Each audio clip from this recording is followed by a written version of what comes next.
Hindi mo ba napapansin, yung mga nangyari sa paligid ay ilan sa mga senyales na sinabi ng Panginoong Hesus na darating siya?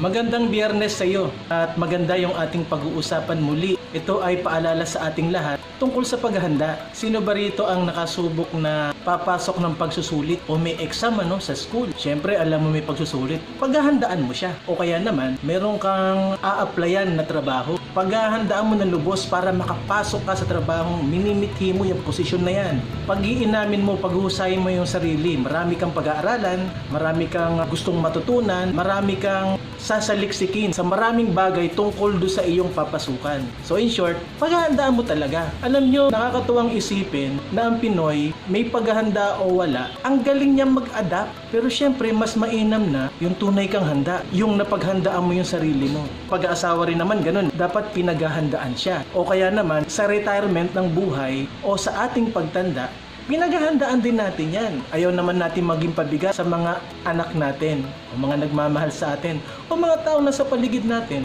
Pero may isang bagay na madalas nakakalimutan nating paghandaan. Walang iba kundi ang ating kaluluwa. Saan ito patungo? Hindi natin napaghahandaan o kaya kinakatakutan natin pag-usapan yung paghahanda ng kamatayan. Saan ka ililibing? Anong kulay ng ataol mo? Saan ka ibuburo? Hindi naman pwedeng ibalot ka na lang sa banig at itapon ka na lang sa ilog. Hindi ganun. Magandang puno rin ng dangal ang iyong libing, ang iyong burol, na umiiyak yung mga tao sa paligid mo dahil namimiss ka. Hindi sila umiiyak dahil hindi mo nagawa yung dapat mong gawin. Maganda na wala ka nang iniwang problema nung namatay ka. Pero alam niyo ba, may sinasabi ang Biblia tungkol sa paghahanda. Sabi sa Matthew 24:42-43, "Therefore, be on alert, for you do not know which day your Lord is coming.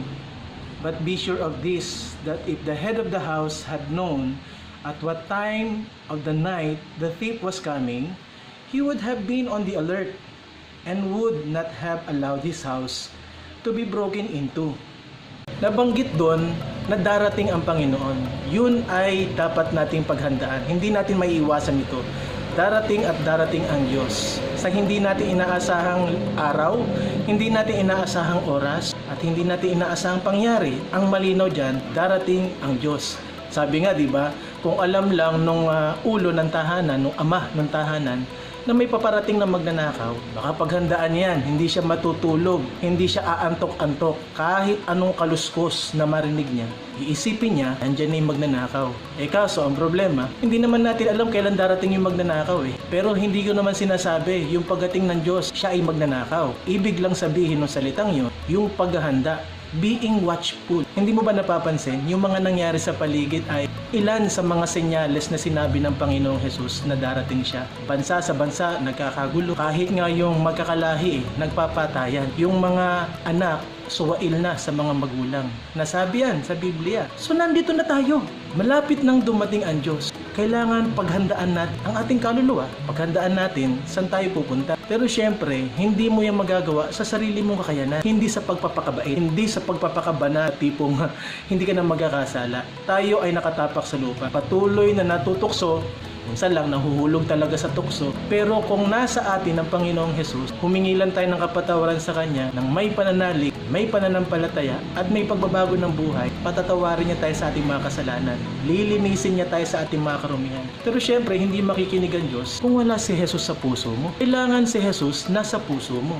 Kailangan namamahay siya sa puso mo. Ang sa gayon, pag dumating ang araw ng pagdagit, ang ibig sabihin ho ng pagdagit ay yung pagdating ng Diyos. At ang nakakatuwa sa Panginoon, kapag may ibinababa siya mga parusa o paghuhusga o paghuhukom o mga delubyo, meron siyang inaalis na inaari niyang sa kanya. Alala nyo, kung panahon ni Noah, bago bumaha, inalis niya ang pamilya ni Noah. 8 sila Alala nyo, nung bumaba yung 10 delubyo o plague sa Ehipto, inalis niya yung mga Israelita at dinala sa lugar ng Goshen para hindi maapektuhan nung pananalasa nung delubyo o ng mga plagues. Alala niyo ba nung sinira o winasak ang Sodom at Gomora, inalis niya si Lot at ang kanyang pamilya. May sumablay pa nga yung asawa ni Lot, naging pillar of salt. Naalala niyo nung iniba ang wall of Jericho, inalis si Rahab. iniligtas, inispare si Rahab dahil naging mabuti siya sa dalawang espiya. Ganon ang pattern ng Diyos kapag nagbababa siya ng paghuhusga sa isang lugar, sa isang bansa, sa isang grupo. Pero ngayon, sinabi ng salita ng Diyos, meron siyang ikalawang pagbabalik. Kung nung una bilang tagapagligtas, itong pangalawang pagbabalik niya, isang judge na. Huhusgahan niya na ang mundo, pero may aalisin siya.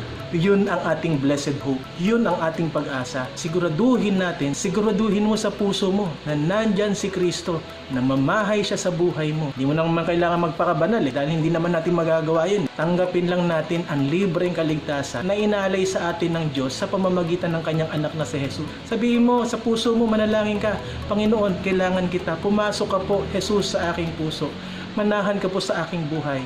Alam nyo, ang nakakatuwa, habang nakikita natin yung realidad ng nalalapit na pagdating ng Panginoon, yung mga senyales, na-excite na tayo, natutuwa tayo dahil haharapin na natin ang napakagandang pangako ng ating Panginoong Jesus. Ang buhay na walang hanggan, ang langit sa piling niya. Yung mga nanganganak habang naghihintay sila, naghahanda rin sila. Yung mag-asawa, naghahanda ng perang gagasusin. Pinaghahandaan nung nagdadalang tao, yung kanyang sarili.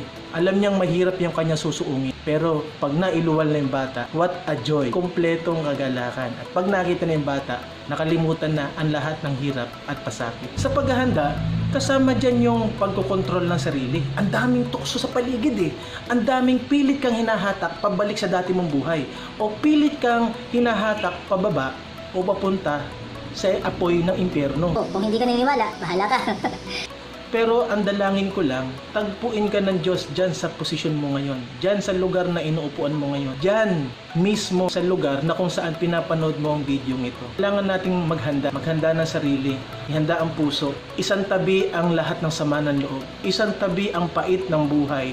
Isang tabi ang kamiserablehan ng buhay. Isang tabi ang makasariling ambisyon natin sa buhay. At isipin natin na lahat ng bagay na nakikita at nahawakan natin dito sa mundo, hindi naman natin madadala Ang pinakamahalagang dapat natin paghandaan, yung mga bagay na hindi nakikita. Doon natin mapapagana yung ating pananampalataya Ikaw may puso ka, ako may puso ako. Hindi ko nakikita literal o pisikal, pero naniniwala tayo.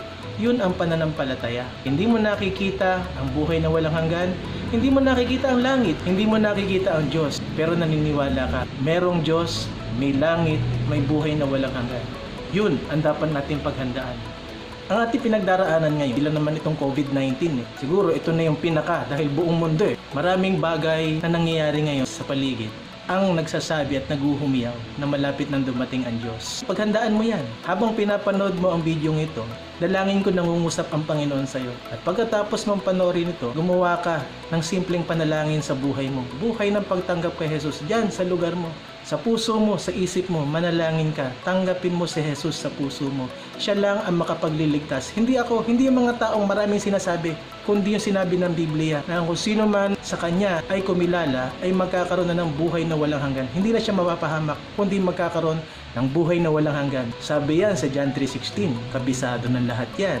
So paano? Sa mga susunod na oras, itong Biyernes na ito, isipin mo na nagmamahal ang Diyos sa iyo. Ikaw lang ang iniintay niyang tumugon sa lahat ng kanyang sinasabi o inaalay para sa buhay na walang hanggan. Isang pinagpalang Biyernes sa iyo.